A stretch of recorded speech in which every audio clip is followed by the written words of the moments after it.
A paz do Senhor Jesus, meu querido aluno e minha querida aluna, que Deus abençoe você abundantemente no nome santo do Senhor Jesus.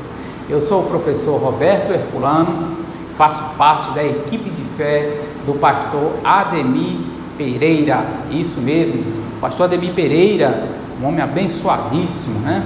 Então, se você ainda não é inscrito no canal do pastor Ademir Pereira, corre lá rapidinho, tá bom? Se inscreve, dê lá o seu like, ative todas as notificações que você vai receber todas as nossas postagens, todas as nossas pregações e absolutamente grátis, não vai te custar absolutamente nada, ok? Nós vamos estudar hoje o nível Expert do módulo 4. A matéria é sobre eclesiologia, né? Dando continuidade na parte 2, aula de número 54.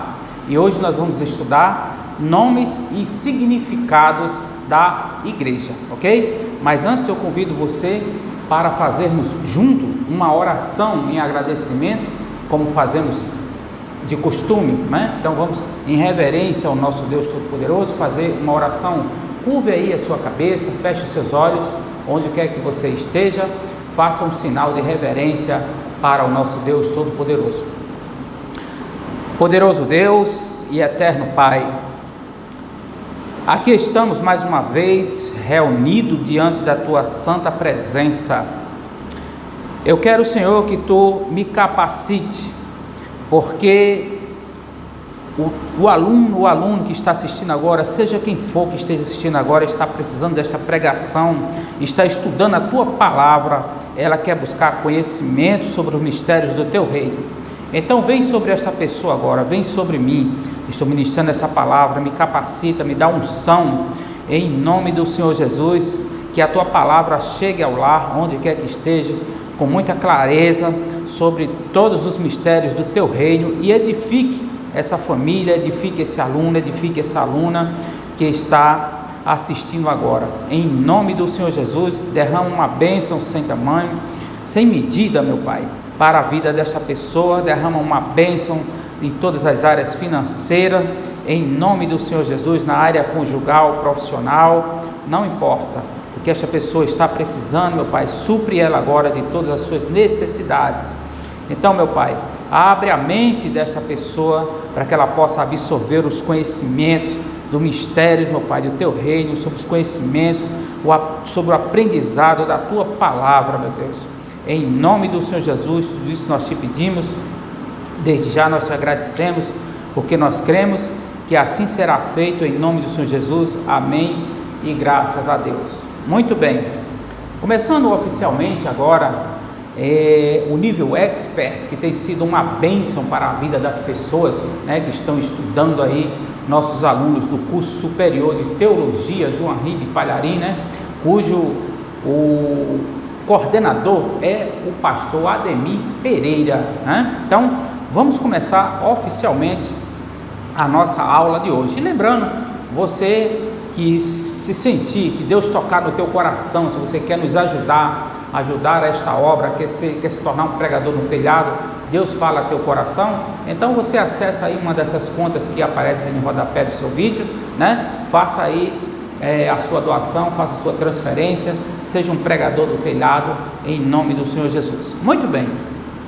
vamos começar aqui sobre a matéria oficialmente agora, Eclesiologia, parte 2, aula de número 54, nomes e significado da igreja. Muito bem, o texto inicial hoje está baseado na carta de Paulo aos Efésios, capítulo 2, versículo 20 ao 22. Então, você vai precisar, além da apostila, vai precisar também da palavra de Deus para acompanhar a nossa leitura, ok? Então, acompanhe comigo, por gentileza, a leitura. Edificado sobre o fundamento dos apóstolos e dos profetas, de que Jesus Cristo é a principal pedra da esquina, no qual todo edifício bem ajustado cresce para templo santo no Senhor, no qual também vos também vós justamente sois edificado para a morada de Deus em espírito.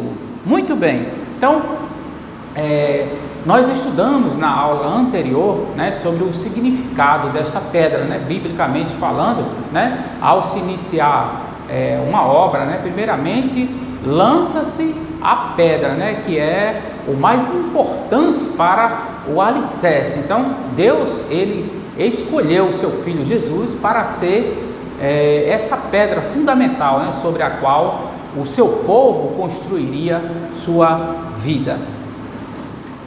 Na aula de hoje, estudaremos sobre os nomes e significado da Igreja de Cristo. São elas: Corpo de Cristo. A Igreja é o corpo de Cristo e Cristo é a cabeça dela. Seu sustento, sua coragem. Paulo descreve para os coríntios uma belíssima passagem a respeito do funcionamento deste corpo e finaliza: ora, vós sois corpo de Cristo e individualmente seus membros. Primeira carta de Paulo aos Coríntios, capítulo 12, versículo 12 ao 27. Como membros do corpo de Cristo, temos cada um a nossa função bem definida. Você sabe qual é a sua função no corpo de Cristo? Carta de Paulo aos Efésios, capítulo 1, 22, 23. Carta de Paulo aos Coríntios, capítulo 1, 10. E ainda carta de Paulo aos Romanos, capítulo 12, versículo 6. Muito bem, o nosso sangue, né, ele leva o oxigênio, ele promove a vida, né, ele distribui a cada célula, né, a distribuição, né, sendo necessária, promovendo a vida. É uma ilustração, né, humanamente falando, que Paulo faz, muito bonita com relação, né, o corpo de Cristo. Já o sangue de Jesus, ele nos dá vitalidade, né, ele une a todos que fazem parte do seu corpo, né, da mesma forma que a beleza, né, de um corpo, ela está proporcionada, né, tem a sua proporção, a sua harmonia. A beleza dos membros da igreja espiritual, né, está na sua união, né, e no seu empenho, né, em prol do reino de Deus. Então, não importa a diversidade de pessoas ou de dons, né, aqueles que se ajuntam à cabeça, né, que é Cristo, independentemente da cultura, da raça, da idade, da instrução, do sexo, né, eles são batizados em um só Espírito. Então, a partir daí, né, não apenas visam glorificar, né, ao Senhor em si mesmo, mas também eles lutam para levar essa salvação aos outros. Segundo Gessler 2010, né, segundo Gessler 2010, nessa passagem o apóstolo Paulo descreve pelo menos 6 características da igreja como corpo. São elas: unidade orgânica, anote aí, como um corpo. Primeira carta de Paulo aos Coríntios, capítulo 12, 12. Diversidade de muitos membros, universalidade, todos os crentes estão nela. Mutualidade, os membros se edificam mutuamente uns aos outros. Membros visíveis brilham como a luz do mundo. Carta de Paulo aos Filipenses, capítulo 2, 14. E os membros do corpo são todos animados pelo Espírito Santo. Para a nossa reflexão, você tem desempenhado com louvor a vocação para a qual foi chamado como membro do corpo de Cristo? Isto é uma boa pergunta que eu já vou responder, né? Vou responder essa pergunta na carta de Paulo aos Filipenses, capítulo 2, versículo 14. Eu gostaria que você acompanhasse comigo, por gentileza, carta de Paulo aos Filipenses, capítulo 2, versículo 14.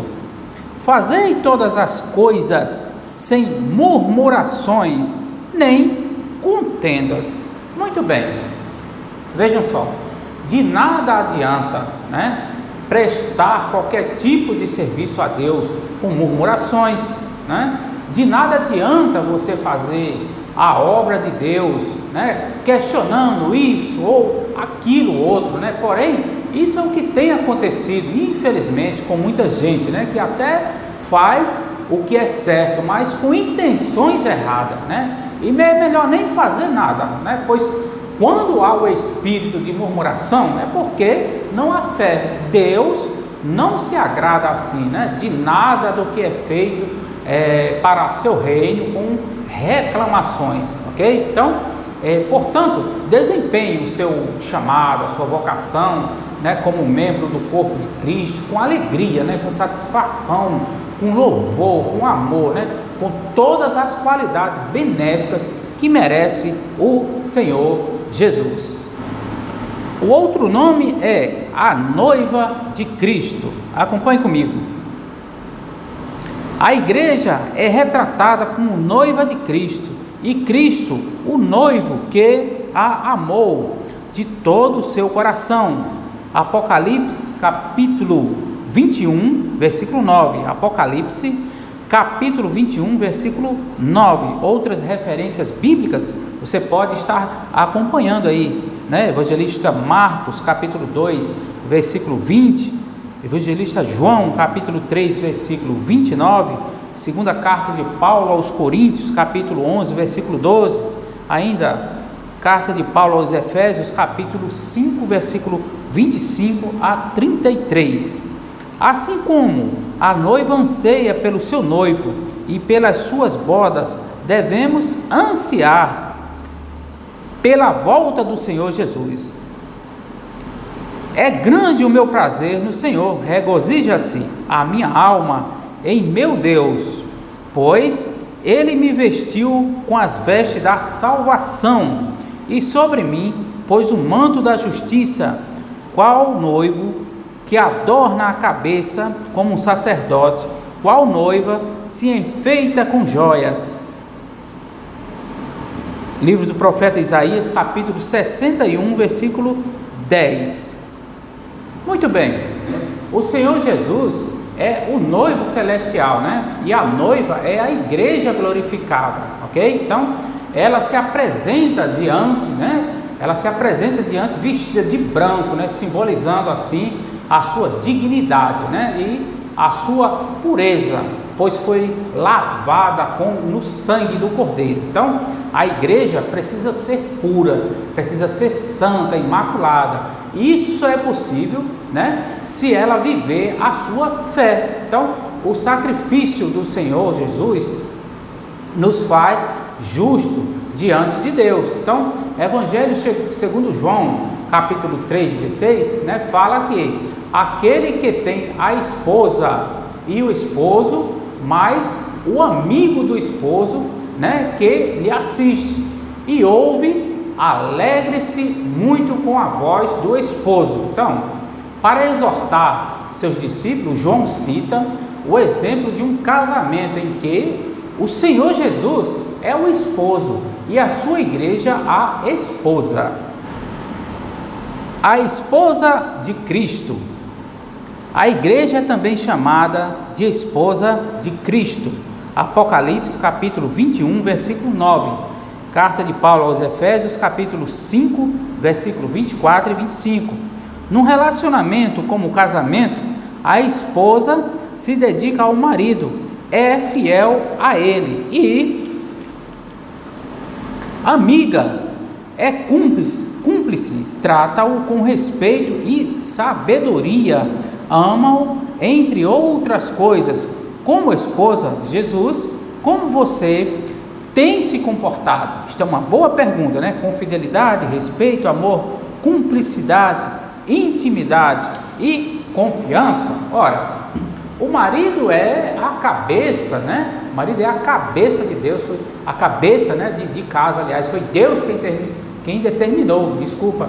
Então entendam a colocação do apóstolo, né? Então, nenhuma organização ou empresa, né, pode sobreviver se não houver um comandante, se não houver um comando, não é verdade? Então, muito bem, no seio familiar ocorre o mesmo. Então, para isso, não foi eu, não foi você não foi o pastor, não foi o bispo, o apóstolo da sua igreja, não, foi o nosso Deus Altíssimo que instituiu, né, o homem como cabeça da família, né, que está aí escrito na carta de Paulo aos Efésios, capítulo 5, versículo 24, ok? Então, embora o marido, né, e mulher tenham o mesmo valor, ambos não foram designados para desempenhar os mesmos papéis, né? Muito embora nos dias de hoje, né, a igualdade, né, em termos profissionais, mas estão aí, né, a mulher sempre conquistando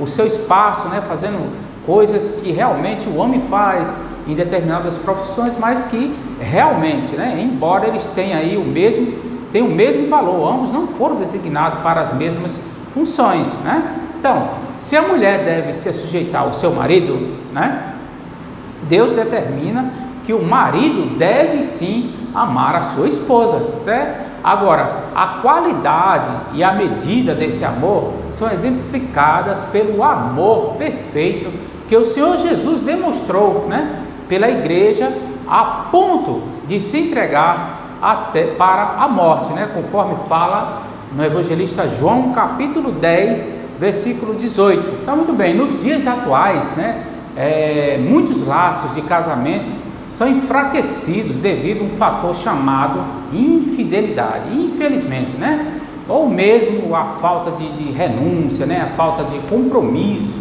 né, é cada vez mais comum vermos os relacionamentos, né, serem arruinados. Agora, preste atenção, o homem que verdadeiramente ama a sua esposa, né, ainda provê a proteção, ele é fiel à sua esposa, né, ele dá apoio, né, ele está ali ao seu lado e vice-versa, né. Então, o homem que verdadeiramente ama a sua esposa, ele provê essa proteção, ele provê esse apoio, né, e assim fica livre dessas estatísticas horríveis que são essas ruínas de separação, de infidelidade, mas tudo isso só se consegue ali, ó, lado a lado, caminhando na mesma direção, focando o Senhor Jesus Cristo, ok?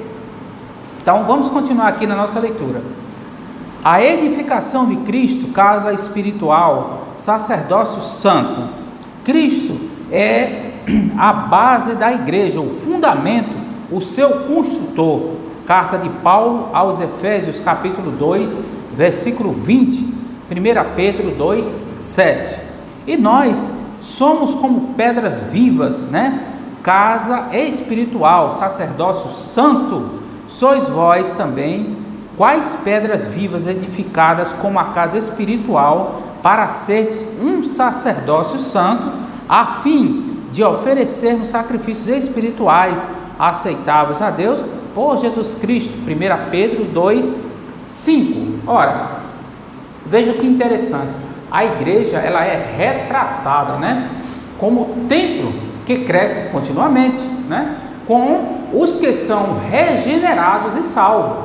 Então, a vida na igreja, há movimento, os trabalhos não param, né, e só terminarão na volta do Senhor Jesus, né? Então, cada pessoa, né, que atende a voz da fé, a voz do Senhor, né, se torna aí uma pedra viva que adere à construção divina. Geração eleita, sacerdócio real, povo adquirido. Mas vós sois a geração eleita e sacerdócio real, a nação santa, o povo adquirido, para que anuncieis as virtudes daquele que vos chamou das trevas para a sua maravilhosa luz. 1 Pedro 2, 9. Cristo nos elegeu, além de sermos eleitos por Ele, reinaremos com Ele, submissos a Ele, nós serviremos. Não importa a tradução da Bíblia, quando ela diz que somos povos adquiridos, povo particular, raça eleita, um povo de possessão própria de Deus, povo próprio de Deus. Vós que em outro tempo não ereis povo, mas agora sois povo de Deus, que não tinhais alcançado misericórdia, mas agora alcançastes misericórdia. 1 Pedro 2,10. Essas afirmações ao nosso respeito mostram como somos queridos e amados por Deus. Mostra o cuidado dele e o zelo, né? Que coisa mais maravilhosa. Então, o propósito inicial de Deus era que todo Israel fosse uma nação de sacerdotes, né? Diante dele, né? No livro de Êxodo fala sobre Êxodo 19:6, né? Fala sobre esse assunto. Então, mesmo tendo instituído uma classe sacerdotal, né? Com a função de interceder e oferecer sacrifício pelo povo, o Senhor nosso Deus, né?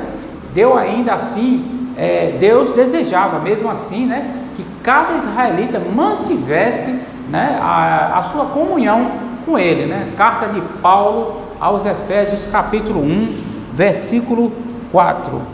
Acompanhe comigo, por gentileza. Como também nos elegeu nele antes da fundação do mundo, para que fôssemos santos e irrepreensíveis diante dele em amor. Então, cada um de nós temos que confirmar, né, esse chamado divino, crendo no nosso Senhor Jesus, recebendo, né, como o seu Senhor. Você tem que receber como seu Senhor e Salvador. Devemos sustentar a nossa fé, né, na palavra de Deus, vivendo de maneira santa, em comunhão constante com o Espírito Santo. Muito bem, o rebanho.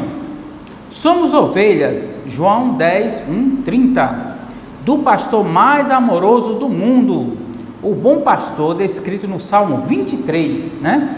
Jesus exortou a Pedro que se apacentasse as ovelhas dele. João capítulo 21, 15 e 17. Eu sou o bom pastor. Isto nos remete ao passado, bem antes da era atual, quando o povo escravizado do Egito vai entrar pela porta do Cordeiro sacrificado, cujo sangue puro, sem mancha, foi aspergido nos batentes da porta de cada casa. Isso aí está no livro de Êxodo, né? Capítulo 11 e 12. Salvos da morte e libertos da escravidão, saíram do Egito para os pastos da terra prometida. Tendo o bom pastor à frente do rebanho, como se vê, não por acaso estiverem presentes no Egito, o cordeiro, a porta e o bom pastor, as três figuras que Cristo declarou ser esta magnífica trindade, em um único pastor, isto segundo Palharim 2014, página 269. Então, Paulo ordena aos anciãos para cuidar do nosso rebanho, que o Espírito Santo havia dado a eles, pois Jesus as resgatou com seu próprio sangue. Então, aos presbíteros que estão entre vós, admoesto eu, que sou também presbítero com ele, e testemunha das aflições de Cristo, e participante da glória que se há de revelar. Apacentai-vos o rebanho de Deus, que está entre vós, tendo cuidado dele, não por força, mas voluntariamente, nem por torpe ganância, mas de ânimo pronto, nem como tendo domínio sobre a herança de Deus, mas servindo de exemplo ao rebanho. 1 Pedro 5, 1, 3. Muito bem, então o Salmo 23 é o Salmo, né?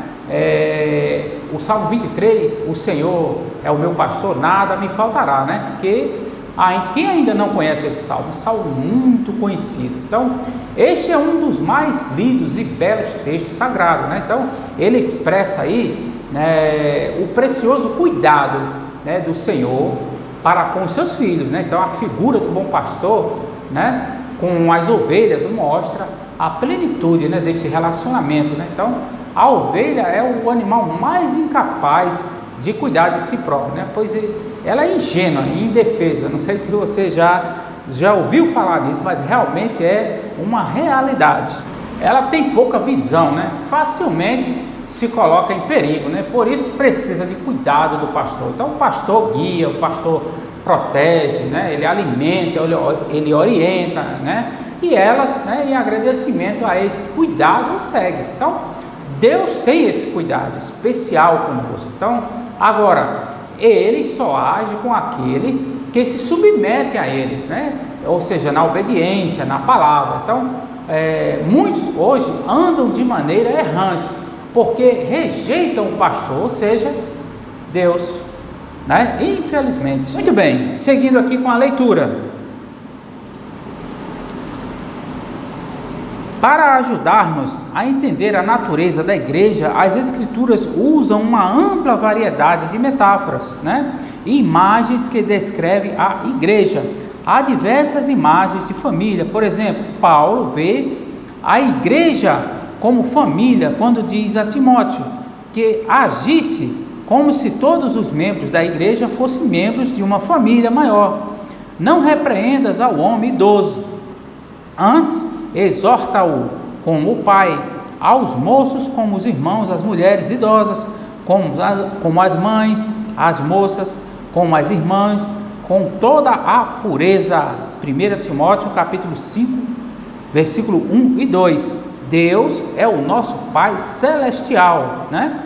E nós somos seus filhos e suas filhas, pois Deus nos diz: serei vosso Pai e serei vosso pai, e vós serei para mim filhos e filhas, diz o Senhor Todo-Poderoso. Somos, portanto, irmãos e irmãs uns dos outros na família de Deus. Que interessante, né? Se você já ouviu falar em ovelha e lobo vestido de cordeiro, é uma expressão, se é uma expressão popular. Você já ouviu ou falar que isso é uma expressão popular? Não é nem um dito, não é nem um conto de fada. Então, isso é um texto bíblico, né, contido no Evangelho, segundo Mateus capítulo 7, versículo 15, né, onde o Senhor Jesus, ele nos dá uma advertência, né? Então, vamos ver aqui o que está escrito em Mateus capítulo 7, versículo 5, a advertência do nosso Senhor Jesus. Mateus capítulo 7, versículo 15. Acautelai-vos, porém, dos falsos profetas, que vêm até vós vestidos como ovelhas, mas interiormente são lobos devoradores. Olha aí, né? Tá vendo? Como isso aí não é um conto de fada, não é um conto, né, um ditado popular, como diz, né? Isso é uma advertência que o Senhor Jesus nos dá, né? Os falsos mensageiros sempre existiram e continuarão a existir até o final dos tempos. Então nós temos que ter muito cuidado, nós temos que ter o discernimento do Espírito Santo, né, para perceber esse tipo de pessoa. Então, a segunda carta de Paulo a Timóteo, capítulo 4, versículo 3. Acompanhe comigo, por gentileza.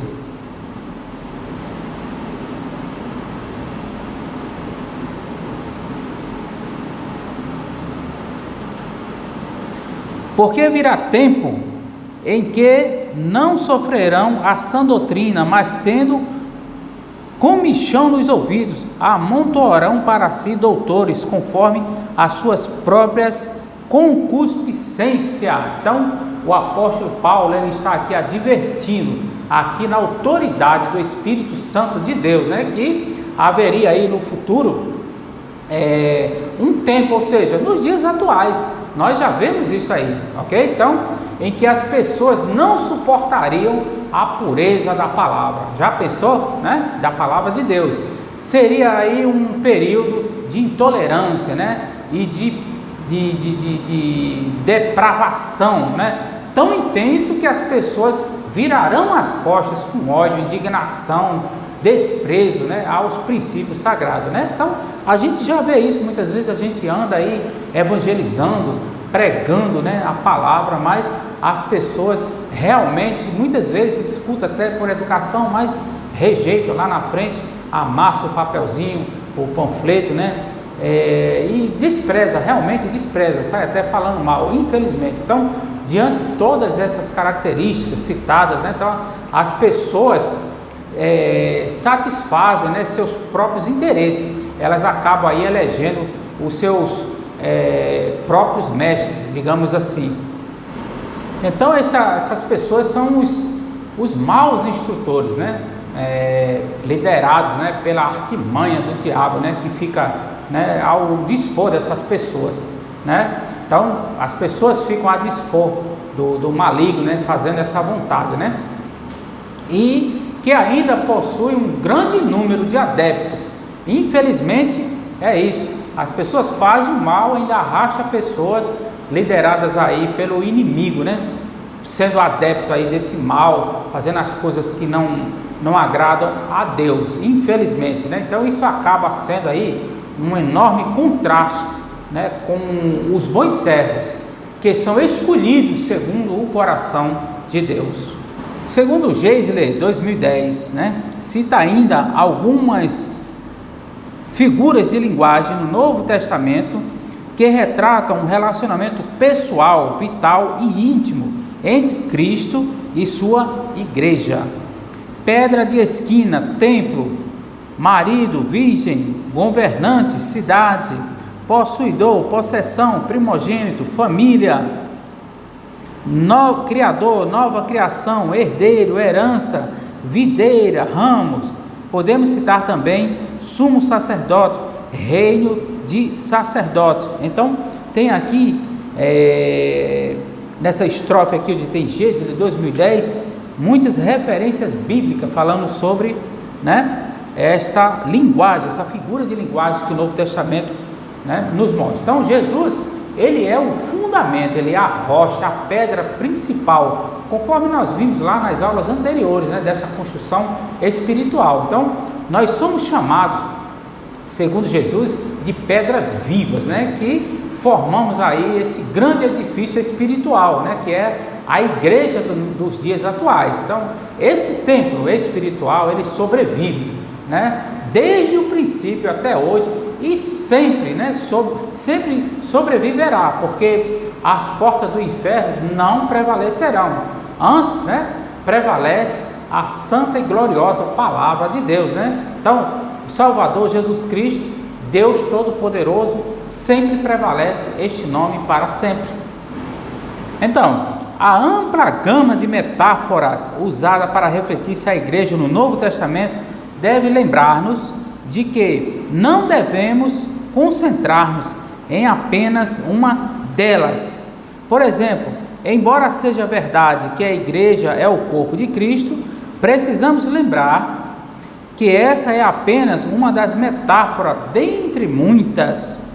Se nos concentrarmos apenas nessa metáfora, provavelmente esqueceremos de que Cristo é o nosso Senhor, que reina nos céus, bem como aquele que habita entre nós. Cada uma das metáforas usadas para referir-se à igreja pode ajudar-nos a apreciar mais a riqueza do privilégio de Deus que Deus nos deu, tornando-nos parte do corpo da igreja.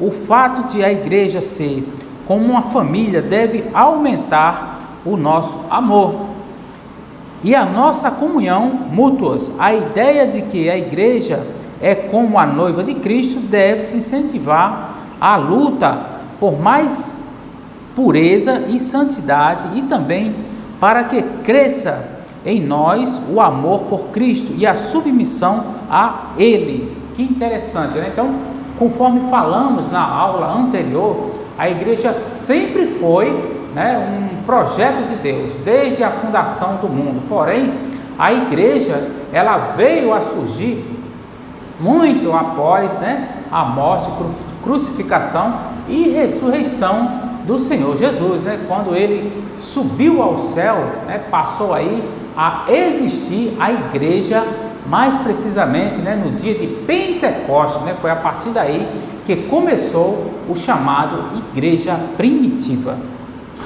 Muito bem, meus queridos alunos, minhas queridas alunas, nós estamos caminhando aqui para o final de mais uma aula, mas aqui na página 4 da sua apostila tem um questionário, você vai responder e vai nos enviar. A questão número 1 fala o seguinte: uma das características da igreja como corpo de Cristo é a mutualidade. Como podemos entender essas características? Você vai aí marcar a alternativa correta, ok? Então, é a diversidade de muitos membros, ou todos os crentes estão nele, os membros se edificam mutuamente uns aos outros, membros visíveis brilham como a luz do mundo. Questão número 2, que apóstolo foi exortado pelo próprio Jesus a cuidar das ovelhas dele? A letra A fala que é João, a letra B fala que é Pedro, a letra C fala que é Paulo, a letra D fala que é Tiago. Quesito número 3, leia as afirmativas abaixo com atenção e assinale a única alternativa correta. A letra A, alguns membros do corpo de Cristo são animados pelo Espírito Santo. Existem membros do corpo que não têm uma função definida. Não somos a base da igreja, o fundamento. Embora o corpo tenha uma unidade orgânica, não há também uma diversidade de funções. Muito bem. Questão número 4, quais foram as 3 figuras de Jesus encontradas na história do povo de Israel no período do Êxodo? A letra A fala que o bom pastor, a porta e o cordeiro. A letra B fala que o bom pastor, a porta e o sacerdote. A letra C fala que o bom pastor, o sacerdote e a pedra de esquina. A letra D, o bom pastor, o noivo, a porta. E a questão número 5, você vai aí descrever, aí em 7 linhas o resumo, tudo que você entendeu sobre esta aula, e faz aí com as suas palavras. Muito bem, meus queridos alunos, minhas queridas alunas, é com uma grande alegria, que eu termino esta aula, mas já te convidando para assistir a nossa próxima aula, que com certeza vai ser muito edificante, Nós iremos dar continuidade aqui na aula sobre eclesiologia. Então, a você que esteve comigo até agora, meu muito obrigado, que Deus abençoe grandemente, no nome santo do Senhor Jesus, que toda a sua família, você seja ricamente abençoado, no nome santo do Senhor Jesus. Um beijo da minha alma e viva o Senhor Jesus!